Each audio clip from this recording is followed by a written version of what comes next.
right? And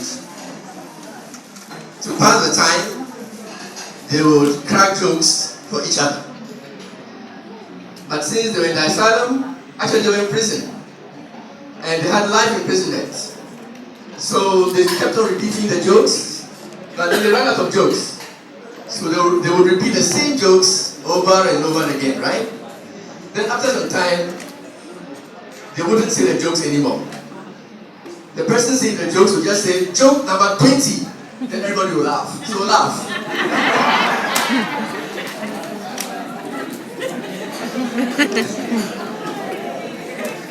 Alright? Right?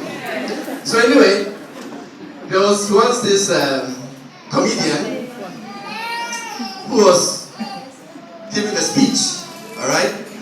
And then he had a translator, just like we have translators, alright, here.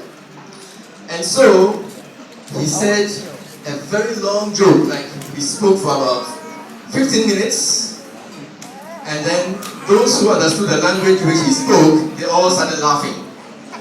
Then after that, the translator translated that long joke in about 2 or 3 words in Chinese.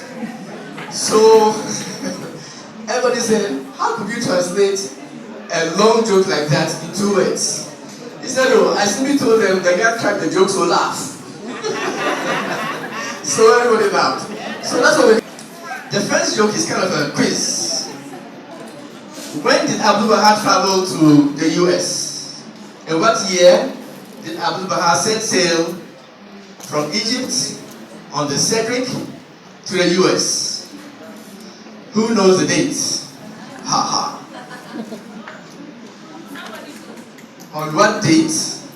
Even the year is okay. Maybe the month. Did Abdu'l-Baha travel to the US on the Cedric? You remember? He didn't take the Titanic. He took the Cedric. Are you who's Googling? 1912? Well, I don't know myself. So anyway, when he traveled to the US, he used a special banking card, right? Like nowadays we have Visa card, etc. Which one did Abdu'l-Baha use? Which banking card did he use?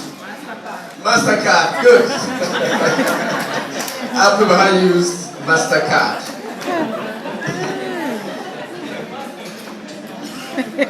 Okay. So, you may know that Abdu'l-Baha said when you have lunch, don't just go and sleep. Take a walk, a short walk. You all know that, don't you? Okay. So, how did Abdu'l-Baha obey that law? How did Abdu'l-Baha obey the law of taking a walk after each meal?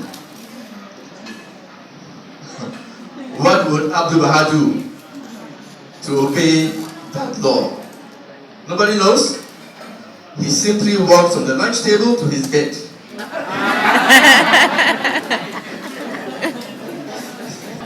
So, there were some people on an aircraft that was about to crash. And so, of course, they had to bail out. You have to jump using parachutes, alright? Yeah. And so there were just a few people, about 4 people. And when they got to where they had to jump out, they realized there were only 3 parachutes. And there were 4 people. One of them was a Baha'i, one was a Muslim, one was a Christian, and one was a Jew. So they didn't know who would take, who would jump. So anyway, the Muslim, he didn't ask anybody anything. He grabbed one bag, one parachute, and jumped. So 2 parachutes, 3 people. And then the Christian said, I'm a Christian. And when I die, I'll go to heaven. So the rest of you can wait. I mean, you can take the parachutes. Then the Jew said, as for me, Israel is fighting a war, and I have to go and help them. So he took the other parachute, he jumped. So now 1 parachute left, And how many people left? I think two. Right? Then the Baha'i. The Baha'i took the parachute and jumped. Right? Yeah. He didn't consult nothing. He just jumped.